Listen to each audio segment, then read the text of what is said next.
When we do a brake inspection at A+ Japanese Auto Repair, or any brake work for that matter, we'll always take a look at one of the components called your brake fluid. Now, brake fluid is not often looked at, but it's very important. Manufacturers recommend it every 2 years or 24,000 miles, or 3 years or 36,000 miles, depending on the manufacturer. This fluid runs through the brake lines, goes all the way down to the calipers.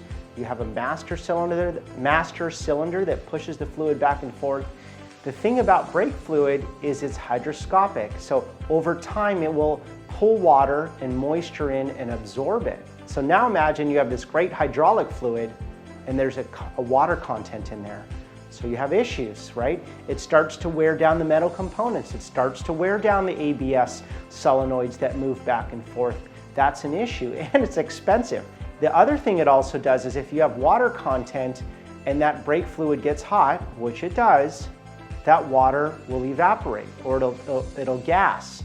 And the worst thing that could happen is if the brakes get so hot and that water becomes gas. Gas is compressible, so your pedal may sink as you're pushing on the pedal. Think about that as you're doing your summer road trips. Think about that as you're going downhill or you're doing twisty, turny roads where you're constantly on and off the brakes. That may heat up your fluid. So the simple thing to do to fix that is do a brake fluid flush.